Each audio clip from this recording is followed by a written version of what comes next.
समझाएं कि ईश्वर को बताया नहीं जा सकता, ये तो अनुभव का विषय है। वो संत भगवान से रो रो करके अपनी बात कह रहे थे। अब किससे कहें, आपसी कहेंगे। सारे मंदिर तोड़वा देगा, भगवान के नाम को लेने में, कीर्तन करने में पाबंदी लगवा देगा। रो रहे थे संत। तभी उनकी बेटी के कानों में पिता का रोना गया। बेटी दौड़ कर आई, पिताजी क्या हुआ? बेटी, आज हमारी आस्था का गला घोंट देगा राजा। आज राजा की नास्तिकता जीत जाएगी और हमारी भक्ति और आस्तिकता हार जाएगी। आज अधर्म जीत रहा है और धर्म हार रहा। क्या हुआ पिताजी? बेटी, हमारा जो राजा है बड़ा दुष्ट है। वो कहता है सारे मंदिर तोड़ दो, कोई भगवान भगवान नहीं होता। उसने 3 सवाल पूछे हैं। बड़े बड़े ज्ञानियों ने उत्तर देना चाहा, कोई उत्तर ना दे पाया। राजा ने सवाल पूछे हैं। लड़की ने कहा मुझे बताओ सवाल। पिता ने बताया। लड़की बोली बस इतनी सी बात, अभी मैं राजा को उत्तर देकर आती हूं। अब लड़की चली राजा के दरबार में। राजा दरबार लगा, बड़े मंत्री संतरी बैठे, प्रजा बैठी। आज राजा का आखिरी हुक्म जारी होने वाला था। सूर्य अस्त होते ही सारे मंदिर तोड़ दिए जाएं। लोग बस इस हुक्म का इंतजार कर रहे थे कि तभी दरबार में लड़की प्रवेश करती है, तीनों प्रश्नों का उत्तर लेकर। जब लड़की आई तो राजा से कहा, महाराज मैं आपके सवालों का उत्तर देने आई हूं, क्या आप मेरे सवालों का उत्तर सुनेंगे? मेरे प्रश्नों का, आपके प्रश्नों का उत्तर मैं देना चाहती हूं। हाँ हाँ, तुम्हारा आखिरी प्रयास मैं जरूर सुनूंगा। तुम्हारे पिता भी आए थे, उत्तर ना दे पाए। बड़े बड़े नगर के ज्ञानी विद्वान जो अपने आप को कहते थे सब आए, उत्तर ना दे पाया। तुम क्यों मजाक करना चाहती हो? क्यों अपनी हंसी उड़वाना चाहती हो? क्यों तुम मजाक का पात्र बनना चाहती हो? लड़की बोली कोई बात नहीं महाराज, मेरा मजाक बने तो बने, पर मेरे धर्म का मजाक न बन जाए, इसलिए मैं अपने धर्म का पक्ष रखने आई हूं। हाँ तो उत्तर दो, प्रश्न पूछिए महाराज। राजा ने पहला प्रश्न पूछा, बेटी बताओ तुम्हारा भगवान कहां है? और है तो दिखता क्यों नहीं? नहीं दिखता इसका मतलब कोई भगवान नहीं है। होता तो दिखाई पड़ता। लड़की बोली महाराज मैं आपके प्रश्न का उत्तर दूंगी, पर मुझे दूध की जरूरत पड़ गई है, थोड़ा सा दूध मंगवाया जाए, मैं दूध पीकर आपका उत्तर दूंगी। राजा सोने के बर्तन में, सोने के कटोरे में दूध भरवा कर बुलवाए। लड़की के सामने दूध रखा जाए। दूध रखा गया।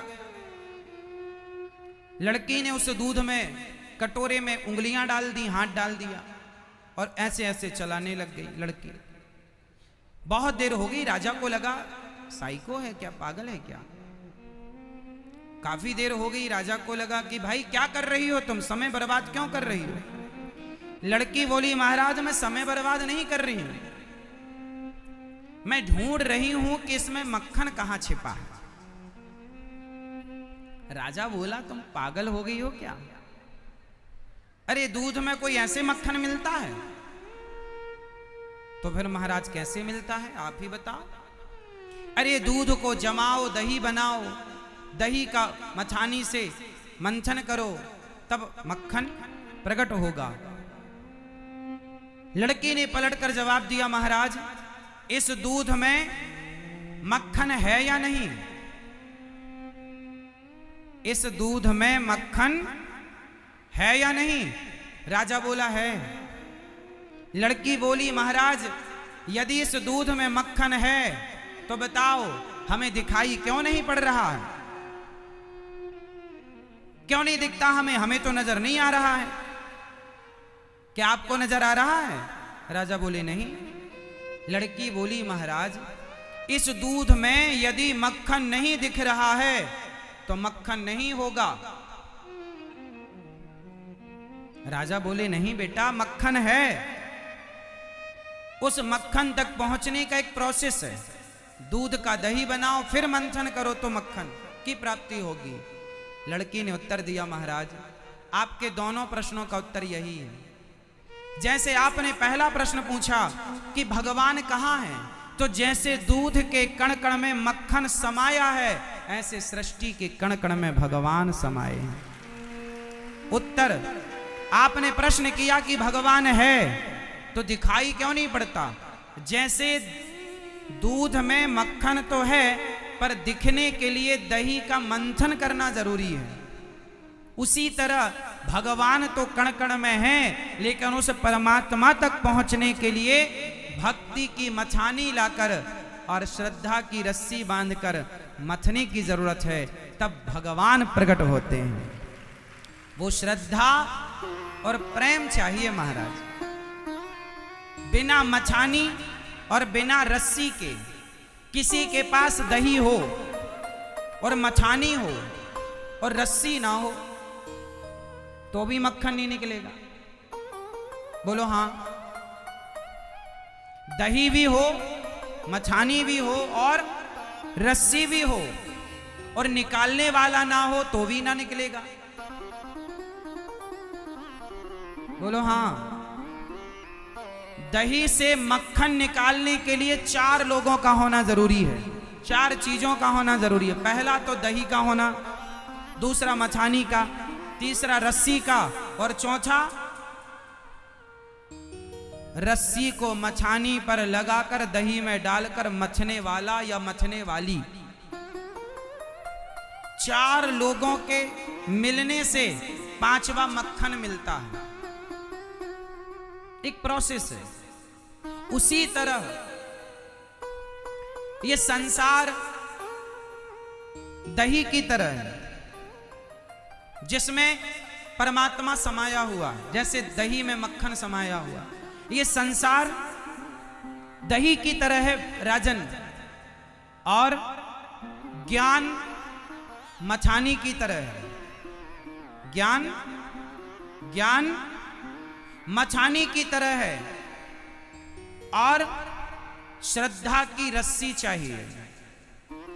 जब ज्ञान की मछानी पर श्रद्धा की रस्सी लपेट करके मथा जाएगा तो भक्ति रूपी भगवान रूपी मक्खन प्रकट हो जाएगा। महाराज आप कह रहे हैं कि भगवान दिखते नहीं इसलिए भगवान नहीं है, तो दही में तो मक्खन भी नजर नहीं आता, दूध में मक्खन भी नजर नहीं आता, तो क्या आप ये कह देंगे कि नहीं है? राजा उस लड़की के इस तर्क से सहमत हो गए।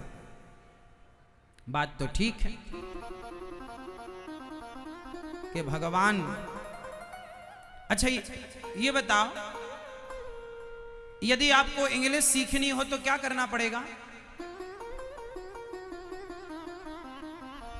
इंग्लिश भाषा सीखनी हो, हिंदी सीखनी हो, उर्दू सीखनी हो, मलयालम, पारसी, कन्नड़, पंजाबी, गुजराती, यदि आपको लैंग्वेज भाषा सीखना है कोई भी, तो आपको उस भाषा को पढ़ना पड़ेगा।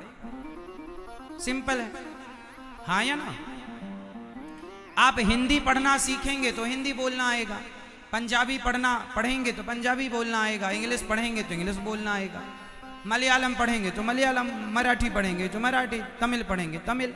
जो भाषा आप पढ़ेंगे, जिस भाषा को आप समझेंगे, वो भाषा आपको आएगी। अब आप पढ़ें ना और सोचें कि फिर हमें तमिल आ जाए, फिर इंग्लिश आ जाए, तो बिना पढ़े नहीं आएगी। या फिर आपका जन्म उस भाषा में हो तो फिर बिना पढ़े आ जाएगी। जैसे हम लोग हिंदी पढ़ते नहीं है पर हमें आ जाती है, इंग्लिश देश का बच्चा इंग्लिश पढ़ता नहीं है पर उसे इंग्लिश आ जाती है, पंजाबी वो पढ़ता नहीं है पर उसे आ जाती है, क्योंकि वो उस भाषा में पला बढ़ा है। या तो फिर ये वातावरण हो या फिर पढ़ो आप। तो जैसे बिना पढ़े कोई भाषा का ज्ञान नहीं हो सकता। बताइए बात सही है कि गलत है? बिना पढ़े, बिना सुने, बिना समझे किसी अन्य भाषा का ज्ञान नहीं हो सकता। उसके लिए पढ़ना पड़ेगा, और जब आप पढ़ेंगे तब आप समझ जाएंगे कि ये क्या लिखा हुआ है। उसी तरह हिंदी पढ़ने के लिए हिंदी बोलने के लिए हिंदी भाषा पढ़नी जरूरी है, इंग्लिश बोलने के लिए इंग्लिश पढ़नी जरूरी है। उसी प्रकार कण कण में भगवान रहता है, ये पढ़ने के लिए भक्ति की भाषा जरूरी है। कण कण में भगवान है, ये पढ़ने के लिए अखबार पढ़ना आपको आता है, हिंदी का अखबार। यदि मराठी अखबार दे दिया जाए आपको, आप नहीं पढ़ पाएंगे, क्योंकि भाषा का ज्ञान नहीं है। अब भाषा का ज्ञान नहीं है, अब आप कहो कि नहीं जी इस अखबार में तो कुछ लिखा ही नहीं, लिखा है, आपको भाषा नहीं आती। उसी प्रकार जैसे अखबार में सब लिखा है पर आपको पढ़ना इसलिए नहीं आता क्योंकि आपको उस भाषा का ज्ञान नहीं है, उसी प्रकार भगवान तो सब जगह लिखा हुआ है, बस पढ़ने के लिए भक्ति की भाषा का ज्ञान नहीं है। यदि भक्ति की भाषा का ज्ञान हो जाए तो फिर ये सवाल खत्म हो जाएगा कि भगवान कहाँ हैं, भगवान कहाँ हैं। बताओ, आप समुद्र जाते हैं? आप में से कितने लोग समुद्र गए हैं? कभी ना कभी, कहीं ना कहीं, किसी ना किसी समुद्र को देखा होगा। कितनों ने देखा है समुद्र? देखा? जब आप समुद्र देखने गए तो आपको क्या दिखाई पड़ा? समुद्र में क्या दिखता है? जोर से, जोर से। क्या? पानी। आप समुद्र गए तो आपको क्या दिखा? पानी। आपको क्या दिखा? समुद्र तो सब लोग जाते हैं पर सबको पानी दिखता है, पर एक बार मैं समुद्र गया तो मुझे कुछ और दिखाई पड़ा। क्या? मुझे समुद्र में नमक दिखाई पड़ा। अब आप में से कोई कह सकता है कि नहीं समुद्र में नमक नहीं होता? आप गए तो आपको पानी दिखाई पड़ा समुद्र में, हम गए तो हमें, भाई देखने का नजरिया है, बात वही है। कोई समुद्र में पानी को देखता है, कोई समुद्र में नमक को देखता है। उसी प्रकार कोई पत्थर में भगवान को देखता है तो कोई भगवान में पत्थर को देखता है। ये तो देखने वाले के नजरिए पर निर्भर करता है कि आप देखना क्या पसंद करते हैं।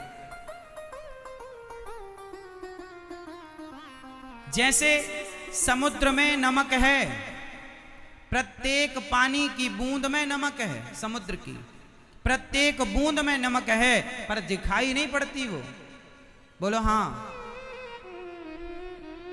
जैसे पानी की बूंद में नमक समाया है, आप जिह्वा पर रखोगे तो नमक का अनुभव हो जाएगा।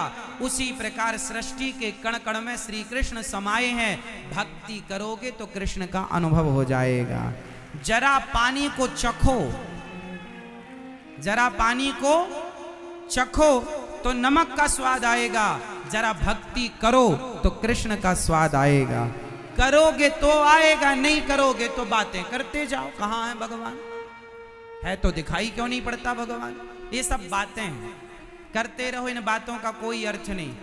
अनुभव तक पहुंचने के लिए आपको गंभीर होना पड़ेगा। भगवान को अनुभव करने के लिए मीरा का प्रेम चाहिए और भगवान को देखने के लिए सूरदास जी की आंखें चाहिए। सूरदास की अंधी आंखें यदि हैं आपके पास तब तो आप कृष्ण को देख सकते हैं, वरना ये जो तुम्हारी दो आंख हैं इनसे तो पत्नी पति परिवार ही देख पाओगे, इससे ज्यादा ना। गोविंद को देखने के लिए सूरदास की आंधरी आंखें चाहिए। क्या चाहिए? अब जहां मिलती हो वहां से आपको लाना पड़ेगा। श्री कृष्ण को दुर्योधन ने देखा, श्री कृष्ण को अर्जुन ने भी देखा, लेकिन दुर्योधन जब कृष्ण को देखता था ना तो एक सामान्य ग्वाले के रूप में, अरे ग्वाला है ये, इससे ज्यादा क्या। मैया दुर्योधन ने कृष्ण को हजारों बार देखा है। कितनी बार? हजारों बार। लेकिन किस रूप में देखा? ग्वाला है ये, गैया चराने वाला। और अर्जुन ने भी देखा, लेकिन हर बार अर्जुन ने कृष्ण को उस ईश्वर के रूप में देखा। कृष्ण वही है, युग भी वही है। देखने वाले दो हैं, एक ग्वाले के रूप में देखता है, एक भगवान के रूप में देखता है। बिहारी जी तो वही हैं जिन बिहारी जी को सूरदास जी ने देखा, श्री हरिदास जी ने देखा, श्री तुलसीदास जी ने देखा। बिहारी जी तो वही हैं। किसी के लिए बिहारी जी बोल पड़े तो किसी के लिए चुपचाप खड़े हैं। क्यों? भगवान तो वही थे, देखने वाला दुर्योधन था और अर्जुन थे। भगवान तो वही है मेरी माँ। ये बताओ कि आप देखने वाले कौन हो? आपकी नजरें कैसी हैं? आपका नजरिया क्या है? जाकी रही भावना जैसी, प्रभु मूरत देखी तिन। राम को रावण ने भी देखा और राम को विभीषण ने भी देखा। दोनों लंकावासी हैं, दोनों एक चक्की काटा खाते हैं, दोनों एक साथ पले बढ़े खेले खाए हैं, पर दोनों के नजरिए में अंतर है। एक राम को वनवासी के रूप में देखता है तो एक राम को भगवान के रूप में देखता है। बस मेरी माँ, मेरठ में मंदिर तो बहुत हैं, उन मंदिर में बैठे भगवान को कोई पत्थर के रूप में देखता है तो कोई भगवान के रूप में देखता है। ये तो देखने वाले का नजरिया है। जो जिस रूप में देखता है भगवान उसे उस रूप में मिलते हैं। कोई पत्थर के रूप में देखे तो तेरे लिए मैं पत्थर सही, और कोई इस पत्थर में भगवान को देखे तो पत्थर की मूर्ति भी उस भक्त के प्रेम के आगे हार जाती है। बोल पड़ती है वो मूर्तियां। वो पत्थर का खंबा टूट गया प्रहलाद के लिए और नरसिंह भगवान प्रकट हो गए उसी पत्थर से। बोलो हाँ। तो भगवान कण कण में हैं, दिखते नहीं हैं। ये कोई तर्क नहीं है। नहीं दिखते तो मैं नहीं मानता।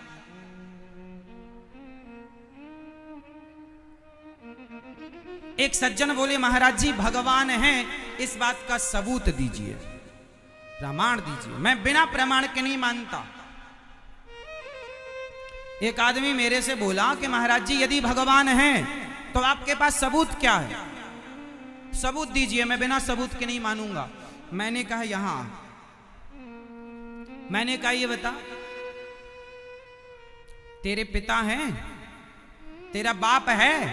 हाँ मेरे पिताजी हैं, मेरा बाप है।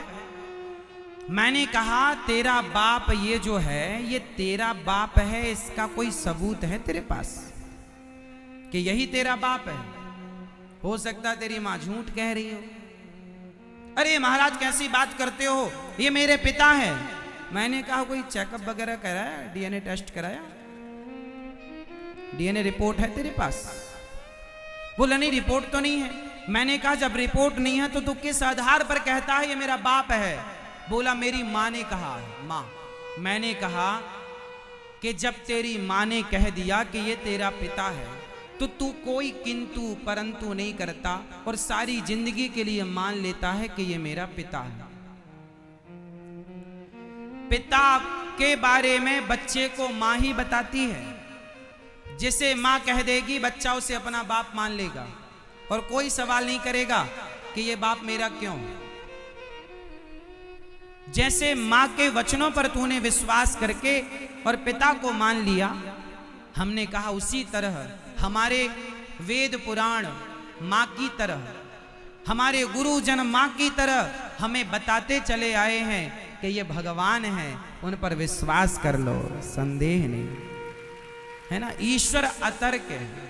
लड़की ने राजा को समझाया, तरीके से राजा संतुष्ट हुआ। सवाल दूसरा, राजा ने पूछा बेटी बताओ, मैं तुम्हारे पहले प्रश्न से संतुष्ट हूं उत्तर से।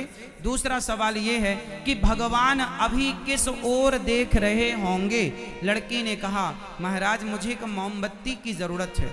राजा मोमबत्ती बुलवाया और मोमबत्ती को जलाया गया और जलाकर लड़की ने पूछा, महाराज बताओ ये मोमबत्ती का प्रकाश किस ओर देख रहा है?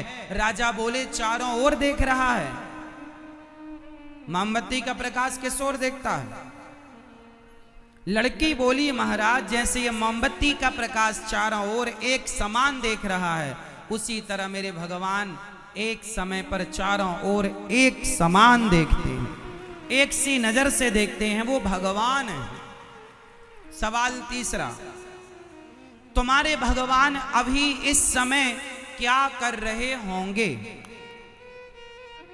आपके भगवान इस समय क्या कर रहे होंगे? जरा हमें बताओ, अभी क्या कर रहे तुम्हारे भगवान? यदि हैं तो कुछ तो कर रहे होंगे, खाली तो नहीं बैठे होंगे। सो रहे होंगे, जाग रहे होंगे, खा रहे होंगे, पी रहे होंगे, चल रहे होंगे, कुछ तो कर रहे होंगे। लड़की ने कहा, हाँ कर रहे हैं। क्या कर रहे हैं? लड़की बोली, महाराज मैंने आपके हर प्रश्न का उत्तर दिया, ये बताओ प्रश्न करने वाला बड़ा होता है या उत्तर देने वाला? राजा ने कहा, उत्तर देने वाला। तो मैं आपकी कौन हो गई? मैं आपकी गुरु हो गई, क्योंकि मैंने आपके प्रश्न का, मैं आपकी गुरु हो गई और आप मेरे शिष्य हो गए। तो मैं आपकी गुरु होकर नीचे खड़ी हूं और आप शिष्य होकर मेरे से ऊपर बैठे हैं, मुझे बैठने की जगह तो दो। राजा ऊपर से नीचे आया, अपनी सिंहासन पर लड़की को बिठाया, बोला, अब बता तुम्हारे भगवान क्या करते हैं? लड़की ने कहा, जो इस सिंहासन पर बैठता है ये राजमुकुट उसके माथे पर होना चाहिए, या जो नीचे खड़ा है सामान्य प्रजा की तरह उसके माथे पर होना चाहिए? राजा ने कहा, जो राजगद्दी पर बैठता है मुकुट उसके माथे पर होना चाहिए। तो राजा ने अपनी मुकुट उतारी और लड़की के माथे पर रखते हुए बोला, अब बताओ तुम्हारे भगवान क्या करते हैं? लड़की ने कहा, महाराज मेरे भगवान इस समय यही कर रहे हैं कि मुझ जैसे सामान्य बच्ची को, बेटी को राजा के गद्दी पर बिठाकर राजा बना दिया, महारानी बना दिया, और तुम जैसे राजा को सामान्य प्रजा बना करके नीचे खड़ा कर दिया। राजा को रंक और रंक को राजा बना रहे हैं इस समय भगवान। भगवान क्या करते हैं? किसी को कुछ, किसी को कुछ। इसलिए इस बात पर एक चीज आप समझो, बताओ समय, क्या समय को कोई पकड़ सकता है, बांध सकता है? इसलिए बलवान कौन होता है? कौन? अमीर कौन होता है? जोर से, अमीर कौन होता है? अमीर कभी इंसान नहीं होता, अमीर समय उसे बना देता है। गरीब कोई व्यक्ति नहीं होता, समय उसे, ना अमीर कोई होता है ना गरीब कोई होता है, समय उसे अमीर गरीब बनाता है, समय उसे नचाता है, सारी जिंदगी समय नचाता है। कल तक जो कुछ नहीं थे वो आज बहुत कुछ हैं, और जो कल बहुत कुछ थे वो आज कुछ नहीं है। यही तो खेल है। समय किसी के बाप की बफौती नहीं है। आज समय आपके पास है तो कल समय किसी और के पास होगा। समय कभी ठहरता नहीं है साहब। समय के पास इतना समय नहीं है कि वो फिर से आपको समय दे सके। इसलिए जब समय आए तो बस समय का सदुपयोग करना सीखिए। हम मेरठ आए हैं, रोज मेरठ ना आएंगे आपके पास, आए हैं कथा सुनाने 7 दिन, आज चौथा दिन है, बस कथा सुनाने आए हैं, आप कथा सुन रहे हैं। कथा पूरी होते ही आपके घर में आप आगे की सेवाओं में हम रोज हम ना आएंगे। इसलिए ये जो समय है वो 7 दिनों का है, चाहे तो घर बैठे रहो या तो आकर के कथा सुन लो, क्योंकि ये समय फिर वापस नहीं आएगा। इसलिए समय का सदुपयोग करना सीखिए। समय का क्या करो मेरी माँ? सदुपयोग करो। समय का बिल्कुल भी दुरुपयोग ना हो। समय बलवान है, पुरुष बली नहीं होत है, समय होत बलवान। भीलन गोपी लूट लई, वही अर्जुन वही बाण। महाभारत जीतने वाले अर्जुन हार गए, बताओ किससे? जंगल के कोल भीलों से। क्यों हार गए? क्योंकि तब समय था तो समय ने जिता दिया, आज समय है। ना आप कभी हारते हैं ना आप कभी जीतते हैं, समय जिताता है, समय हराता है, समय अमीर बनाता, समय गरीब, समय भूखा रखता है और समय 56 भोग खिलाता है। इसलिए यदि आप 56 भोग खा रहे हैं तो समझो कि इस समय आपको सब दे रहा। समय बड़ा बलवान है। समय क्या है मेरी माँ?